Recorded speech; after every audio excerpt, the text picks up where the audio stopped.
नमस्कार, आप देख रहे हैं द दस्तक 24। पेश है अब तक की बड़ी खबरें। केंद्रीय मानव संसाधन विकास मंत्री रमेश पोखरियाल निशंक ने बताया कि जेईई मेन की परीक्षा 1 से 6 सितंबर के बीच और एनईईटी की परीक्षा 13 सितंबर को आयोजित की जाएगी। वहीं उन्होंने कहा है कि जेईई एडवांस की परीक्षा 27 सितंबर को होगी।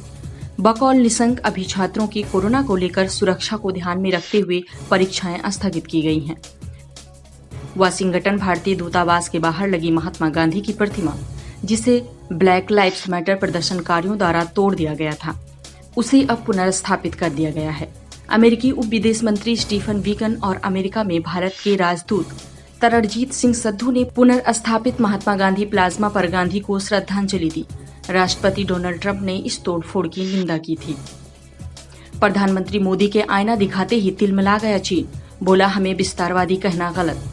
15 जून को चीन के साथ झड़प में 20 जवानों की शहादत के बाद अचानक लद्दाख दौरे पर पहुंचे पीएम मोदी ने सैनिकों को संबोधित करते हुए बिना चीन का नाम लिए कहा, विस्तारवाद का युग समाप्त हो चुका है, ये युग विकासवाद का है। इस बार का स्वतंत्रता दिवस देशवासियों के लिए कुछ खास हो सकता है। अगर सब कुछ ठीक ठाक रहा तो 15 अगस्त को देश को कोरोना की पहली वैक्सीन मिल सकती है। आईसीएमआर ने कहा है कि वो भारत बायोटेक कंपनी के साथ मिलकर कोरोना की जिस कोवैक्सीन वैक्सीन पर काम कर रहा है, 7 जुलाई से उसका मानवीय परीक्षण किया जाएगा शुरू। देश में बनेंगे सुपरसोनिक हवाई जहाज को निशाना बनाने वाली मिसाइलों के उपकरण, एमएसएमई को दी बड़ी जिम्मेदारी। चीन के साथ चल रहे सीमा विवाद के बीच भारत ने अपनी सैन्य प्रणाली को ताकतवर बनाने के लिए कई तरह के रक्षा उपकरण खरीदने की योजना बनाई है। इसमें लड़ाकू जेट विमानों से लेकर सुपरसोनिक हवाई जहाज को निशाना बनाने वाली मिसाइलें भी शामिल हैं। भारत चीन के व्यापारिक रिश्तों में अब चीनी कम लिपुलेख दर्रे से अंतर्राष्ट्रीय व्यापार बंद होने के आसार। भौगोलिक परिस्थितियां अथवा सुविधाओं की कमी और दोनों देशों के बीच होने वाले व्यापार में दिनों दिन आती जा रही है कमी। समुद्र तल से 17,000 फीट की ऊंचाई पर स्थित लिपुलेख दर्रे से होने वाले इस व्यापार की प्रमुख मंडी पिथौरागढ़ जिले का गुंजी और तिब्बत में तकलाकोट है। वर्तमान में ये व्यापार घटकर आधे से भी हुआ कम। मेडिकल में ओबीसी के आरक्षण खत्म करने पर सोनिया ने प्रधानमंत्री को लिखा पत्र।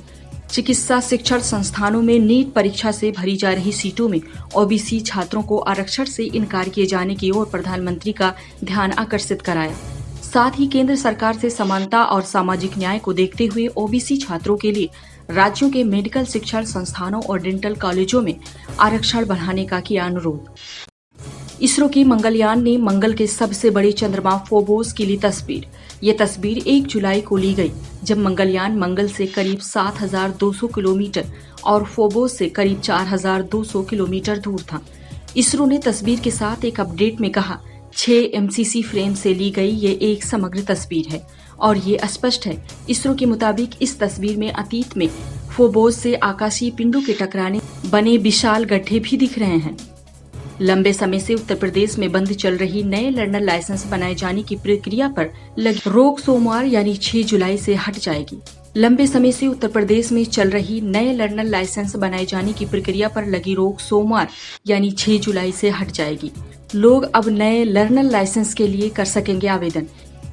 कोरोना ने बढ़ाया संकट, साल के अंत तक 13 करोड़ से अधिक लोग हो सकते हैं भूखमरी के शिकार। कोविड-19 महामारी का विश्व शांति और सुरक्षा पर गहरा असर पड़ा है। वर्तमान में समूचा विश्व अनेक मोर्चों पर संकट का सामना कर रहा है। ये कहना है कि संयुक्त राष्ट्र महासचिव एंथोनियो गुटेरेस का, जिन्होंने वर्तमान के संकट पर चिंता जाहिर की है। आज की 10 बड़ी खबरों में इतना ही। नमस्कार। हमारे साथ जुड़े रहने के लिए हमारे YouTube चैनल को सब्सक्राइब करें, साथ ही बेल आइकन को दबाएं।